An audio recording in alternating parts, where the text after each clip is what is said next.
Bismillahirrahmanirrahim. Rabbi shrah li sadri wa yassir li amri wahlul 'uqdatam min lisani yafqahu qawli. Assalamualaikum warahmatullahi wabarakatuh. Alhamdulillah. Alhamdulillahirabbil alamin. Assalatu wassalamu ala asrafil anbiya'i wal mursalin wa ala alihi wa ashabihi rasulillahi ajma'in. Asyhadu an la ilaha illallah wahdahu la syarika lah wa asyhadu anna Muhammadan abduhu wa rasuluh la nabiyya ba'da amma ba'd. Allahumma salli wa sallim wa barik ala hadan nabiyyil karim wa nahnu ala dzalika minasyahidin wa syakirin walhamdulillahi rabbil alamin. Qala Allah Ta'ala fil Qur'anil Karim, a'udzu billahi minasyaitonir rajim. Bismillahirrahmanirrahim. Alladzina yunfiquna fis sarra'i wad dharra'i wal kadhimina al-ghaiza al-'afina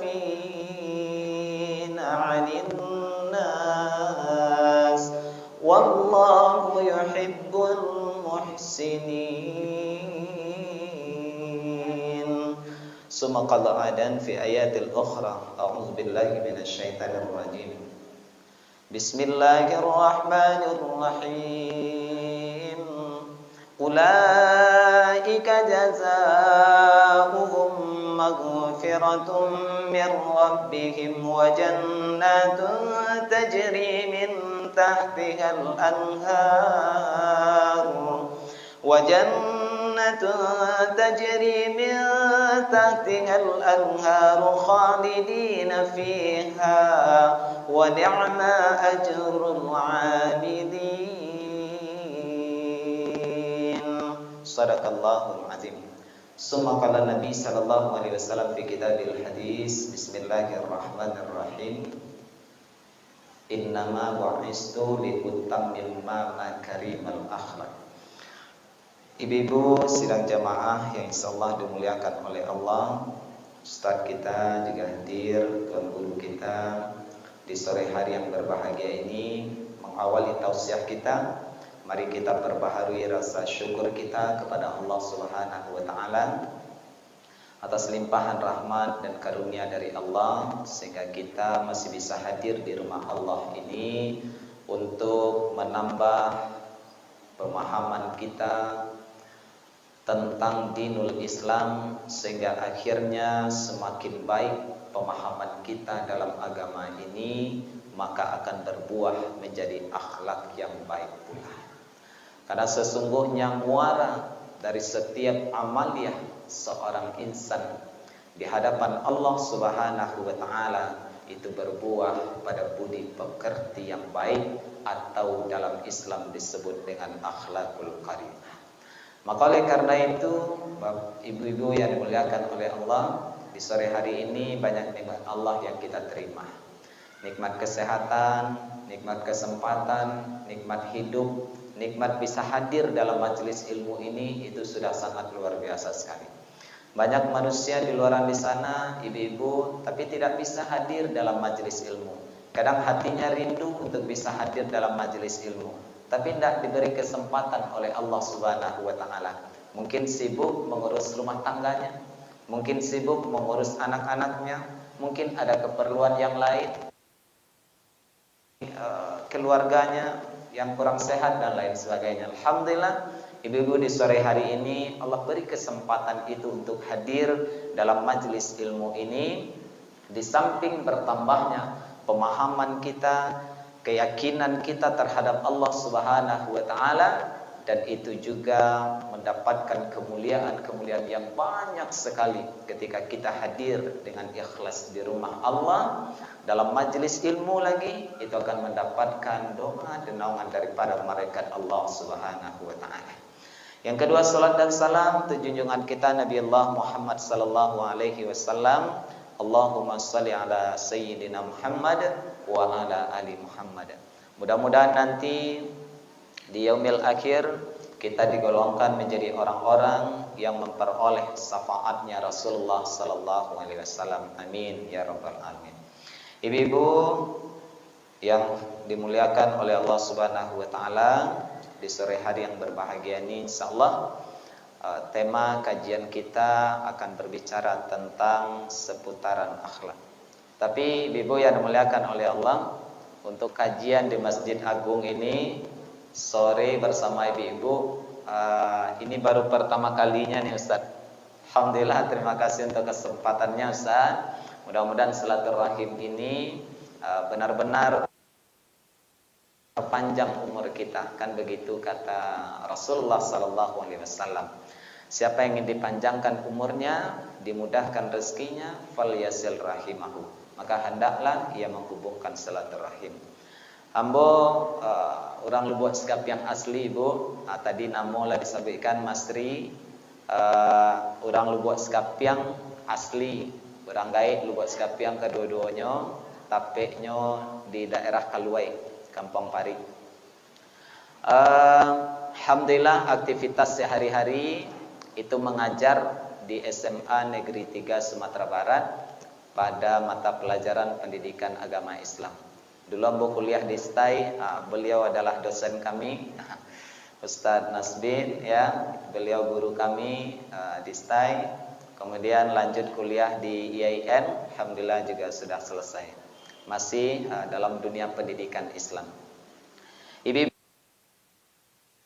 sudah menikah tagadai ke mana ke Padang Sarai.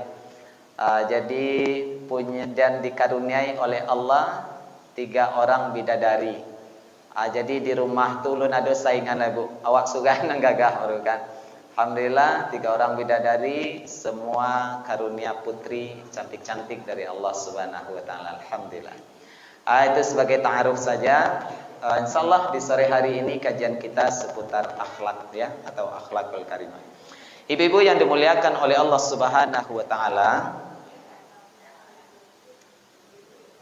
berbicara tentang akhlak di dalam Islam, akhlak itu merupakan hal yang sangat penting karena dia adalah perkara yang senantiasa terlihat setiap harinya di dalam kehidupan kita ini.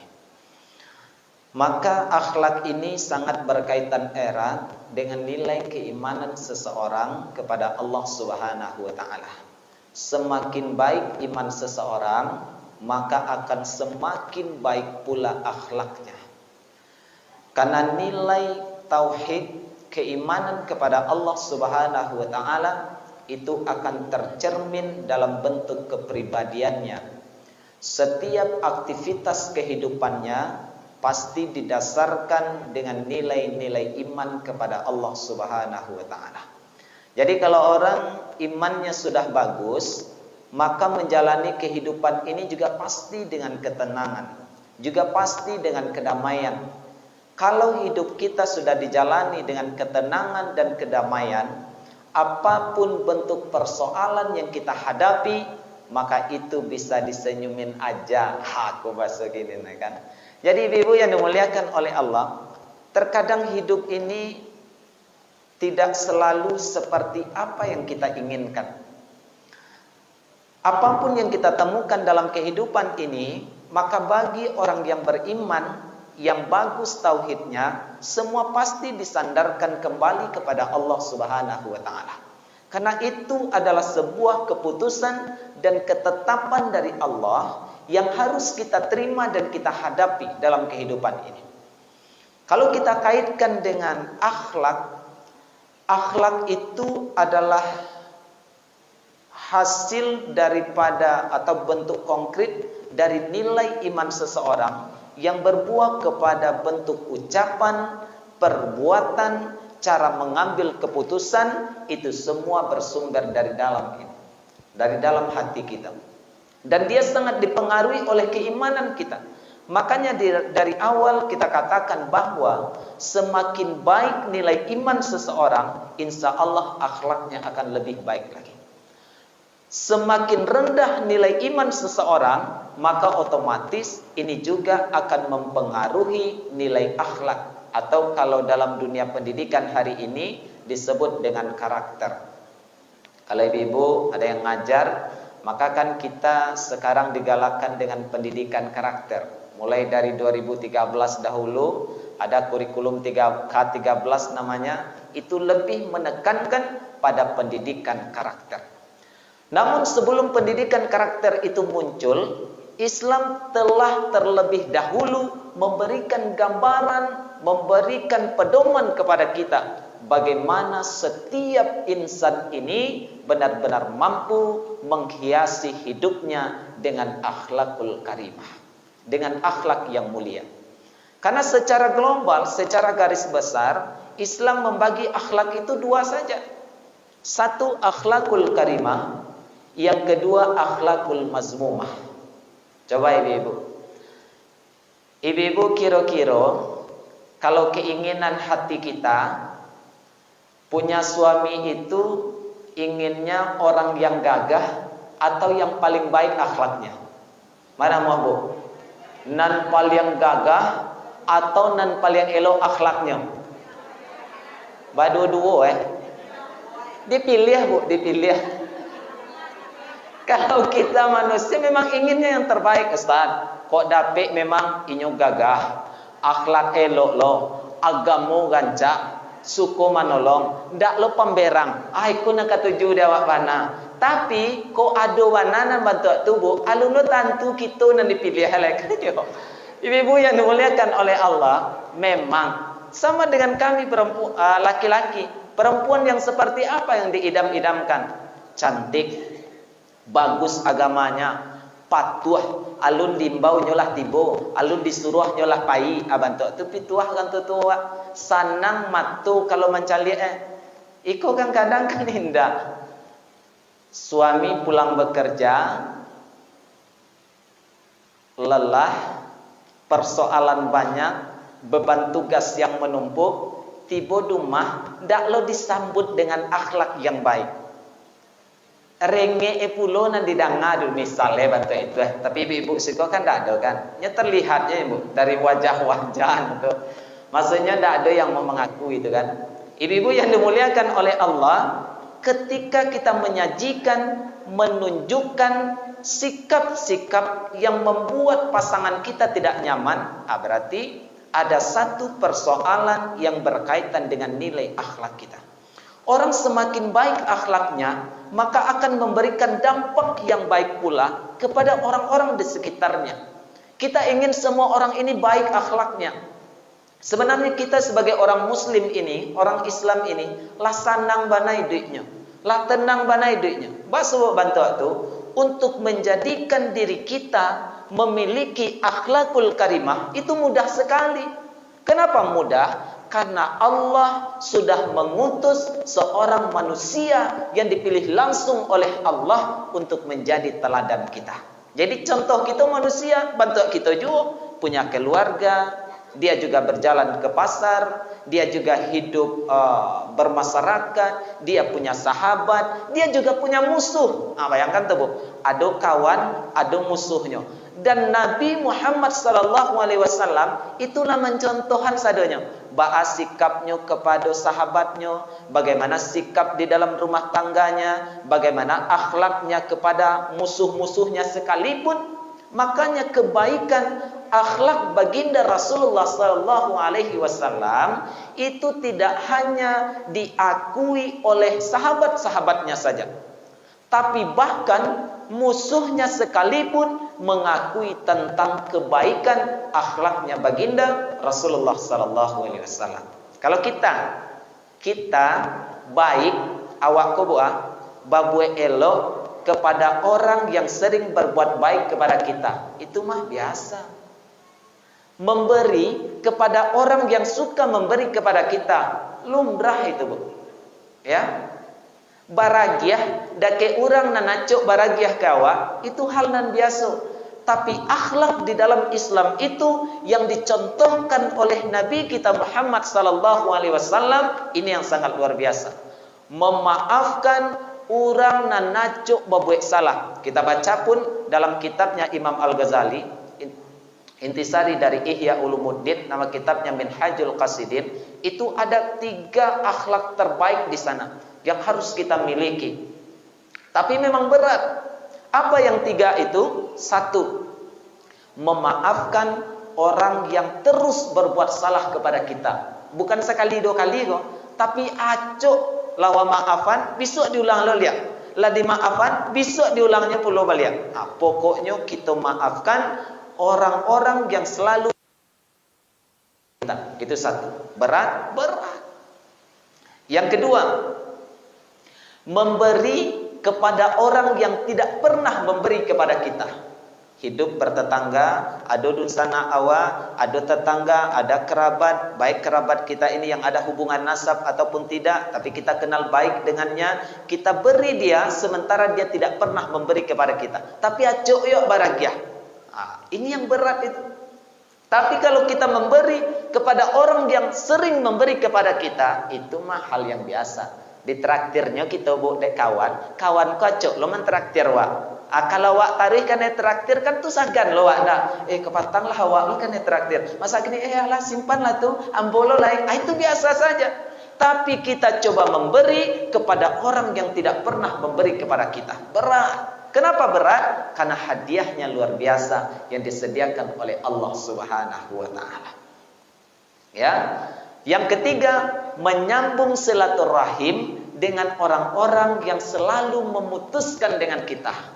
Kita punya persoalan, lalu dia tidak mau lagi, kita tegur. Ndak amuh wak sapo le bu, ya. Wak sapo dibuangnya mukonya, ya, dilaane mukoy. Pas nak basobo amaindai capek. Orang-orang yang seperti ini kita sambung terus silaturahim dengan dia.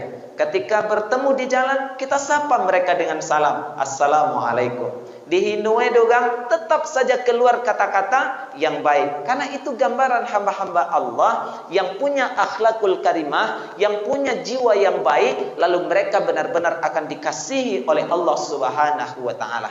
Dalam Al-Qur'an surah Al-Furqan kan begitu Allah gambarkan. Wa ibadur rahmanul ladzina yamshuna 'alal ard hauna wa idza khatabahumul jahiluna qalu salamah. Orang-orang atau hamba-hamba Allah yang dikasihi oleh Allah Subhanahu wa taala adalah orang-orang yang berjalan di muka bumi dengan rendah hati. Lalu ketika ada orang-orang jahil menyapa mereka, apa yang keluar dari lisannya? Qalu salama. Tidak ada yang keluar dari lisannya kecuali kata-kata yang mengandung keselamatan. Tak bisa Ustaz, harga diri Ustaz, awak lah dijajahnya Ustaz, awak lah dihinanya Ustaz. Tak bisa bentuk kok, tak bisa diam saja Ustaz. Tak amuh alhamdulillah je Ustaz, harus dibaleh lo, dikatain lo.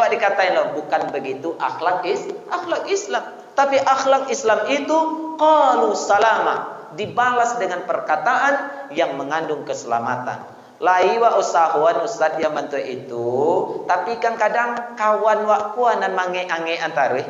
Kalau bahasa Minangnya bu, ange lo tadah lah piringnya daripada galeh. Bakok diam saja. Itu ndak bisa dibantu Tuhan dong. Lawan taruh harga diri waktu malu ada orang ditengok. Allahu Akbar.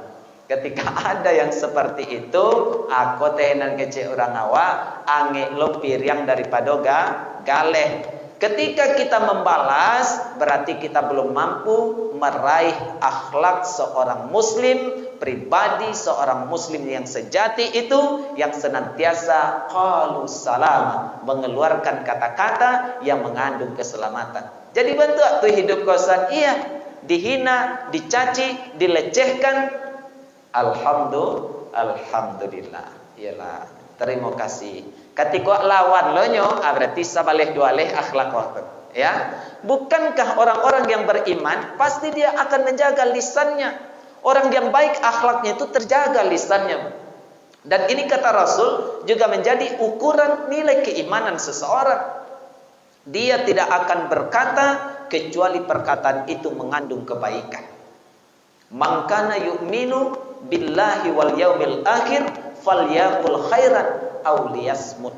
Jikalau kamu benar-benar beriman kepada Allah dan hari akhir, falyaqul khairan, maka hendaklah berkata yang baik-baik, aw liyasmut, atau lebih baik kita diam. Kalau dak kaelok mengecek, jangan ngecek jo lain. Iko mengecek awak tersinggung orang. Mengecek kita sakit hati orang. Asal mengecek pasti membuka aib orang. Ini bahaya nih, ya. Kalau ada yang kebiasaannya bantu itu, berarti itulah diri kita. Ibu-ibu yang dimuliakan oleh Allah, hidup kita sebagai manusia ini belajar dan melatih diri kita, karena setiap diri kita ini menginginkan menjadi pribadi yang baik, betul? Karena awak sadar nak jadi orang elok kan, Bu?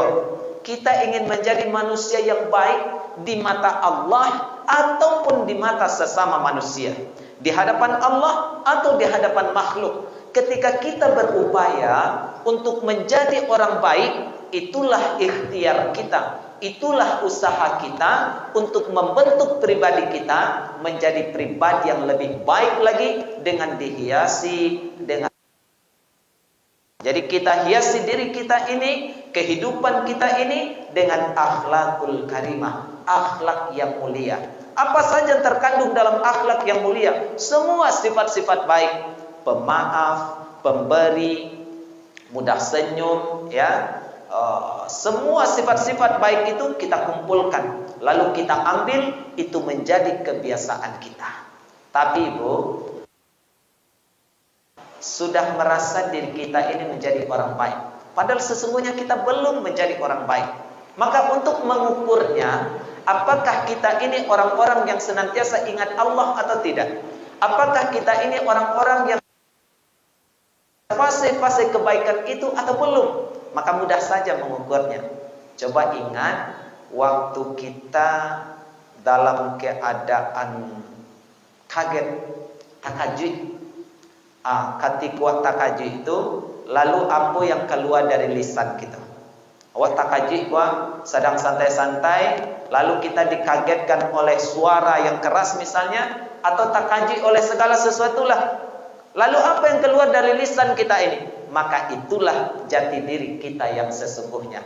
Jikalau awak takajud itu, kita takajud tadi, maka keluar kata-kata yang mengandung keselamatan, keluar kata-kata bil hikmah, keluar kata-kata yang khair, yang baik. Misalnya takbir, tasbih, tahmid, takajud, astagfirullah, lain minta ampun kepada Allah. Takajud, masya Allah, Allahu Akbar, akan banyak dia yang mati itu. Kalau layacuk dilatih hati kita ini untuk berzikir kepada Allah, maka insya Allah yang keluar adalah kata-kata yang baik. Tapi kalau tidak dilatih Ibu, bahkan dilatih dengan kata-kata yang buruk, kata-kata yang kasar, yang tidak Allah ridhoi, maka itu yang akan keluar. Takajui awak atau apa kadang tasabuih lah nan manggung, tasabuih lah nama.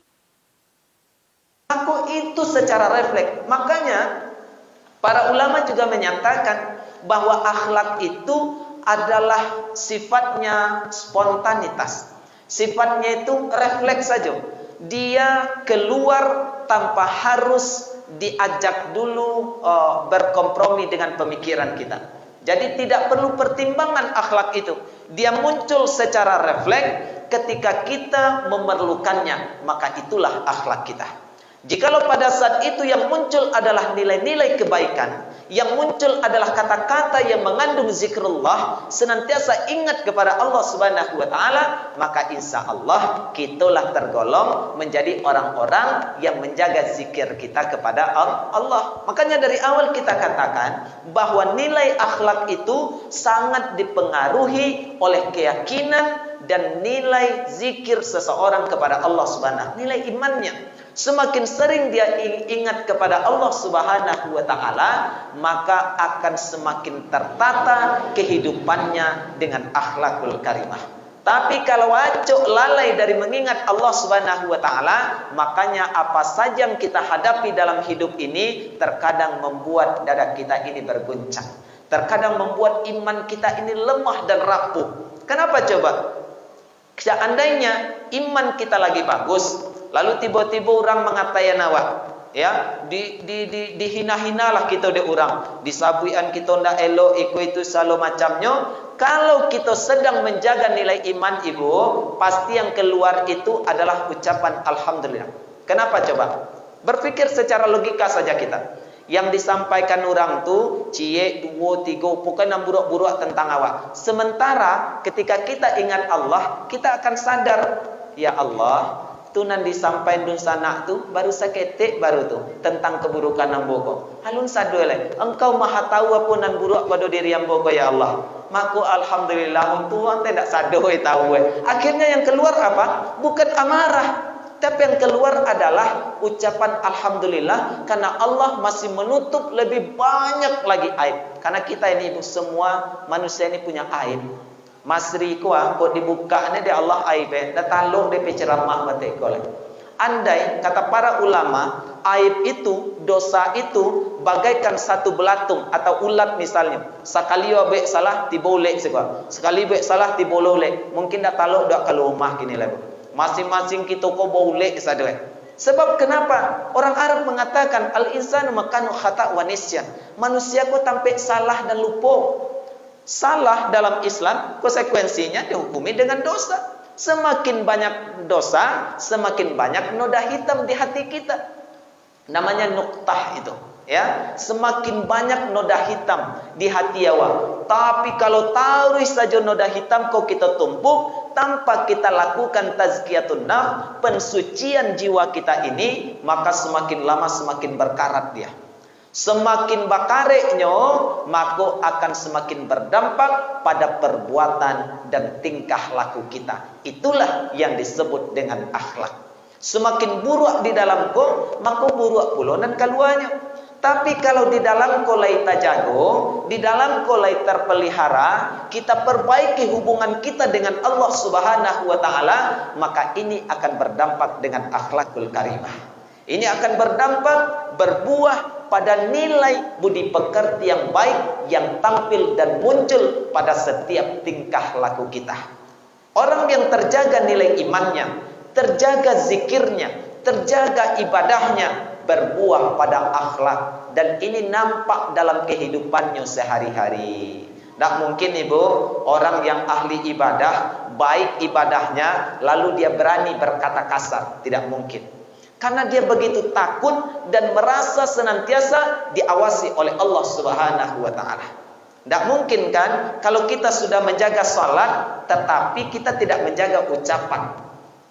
Kita sudah menjaga salat, sudah menjaga puasa kita, sudah menjaga tilawah Al-Qur'an kita, lalu kita tidak menjaga akhlak kita. Maka berarti semua ibadah yang kita kerjakan itu belum memberikan dampak dan pengaruh yang signifikan bagi setiap perubahan individu kita. Seharusnya berubah adanya. Kalau sudah benar ibadah kita kepada Allah, kalau sudah baik kualitas ibadah kita kepada Allah, ini akan berdampak secara otomatis berpengaruh kepada nilai akhlak dan karakter yang kita miliki. Maka oleh karena itu, hal yang pertama yang harus kita lakukan untuk memperbaiki akhlak kita, perbaikilah hubungan kita dengan Allah Subhanahu wa taala.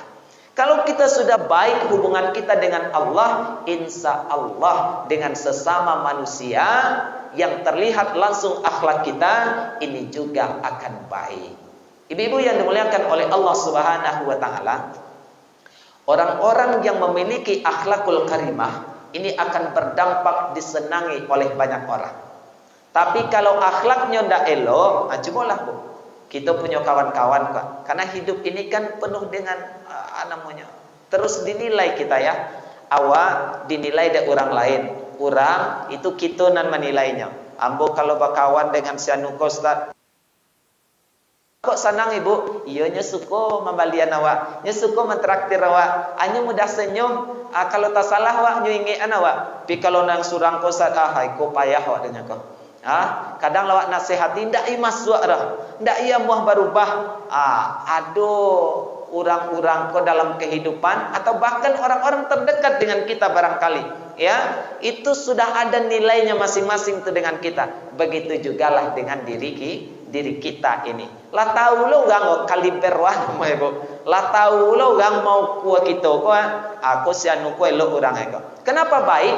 Karena mungkin orang menilai dari ucapan kita. Cara kita berbicara. Ada juga yang mengatakan, Ustaz, ambo di luar saja bantu konyo, kasar, ceplos-ceplos, tapi hati ambo elok Ustaz. Masya Allah. Balu caranya bu. Kata orang bijak, yang lahir itu menunjukkan yang batin. Di lahir ko, di luar ko menunjukkan apa nanado di dalam. Bagaimana mungkin di luarnya kasar, di dalamnya lembut? Dari masum bere kira-kira. Padahal ucapan, tindakan, perbuatan kita itu semua bersumber dari jiwa kita. Maka akhlak yang baik akan bersumber dari jiwa yang bersih. Semakin berasiah jiwa semakin berasiah hati kita, maka akan semakin bersihlah akhlak kita. Bako orang amuh memfitnah, bako orang suka menggunjang, karena di dalam kumuah kotor, ya. Di dalam pun adalah kumuah, sehingga akhirnya yang terlihat keluar itu pun pandangannya kotor, sehingga nampak tu buruk-buruk saja udah orang kamu. Tidak nampak kebaikan orang. Meskipun orang kolah hacok menolongnya, tapi melakukan kesalahan satu kali, itu lipua dibuat eder. Habis semuanya, ya. Sehingga panas setahun akan habis oleh hujan satu hari. Awak kula bapupuh bawa elok bu, tapi sekali kita melakukan kesalahan, bisa jadi kebaikan kita selama ini dilupakan oleh orang lain. Padahal prinsip hidup sebagai mukmin dan mukminah, ndak boleh wa bantu itu. Kok ada pun orang berbuat salah kepada kita, jangan dikana kesalahannya, tapi kanalah kebaikannya. Apalagi dengan pasangan kita. Akhlak yang terbaik itu, jikalau ada nih, kata Rasul ya, pernah kita baca hadisnya, kok ada kebaikan dalam jiwa seseorang, di dalam diri seseorang, siapa yang paling berhak mendapatkannya? Keluarganya, orang yang terdekat dengannya. Itu orang yang baik akhlaknya tuh, ya. Orang yang paling baik akhlaknya adalah yang paling baik kepada keluarganya. Coba kita lihat, mungkin diri kita masing-masing. Di luar sana, ya, kita bisa berkata-kata dengan baik. Kita bisa bertutur kata dengan lemah lembut, dengan santun kepada kerasan kita. Ya, di tempat kita bekerja, lambui banak ngecek. Iya Pak, siapa? Santalai, insya Allah, ayo santalai bosasan. Tiba di rumah,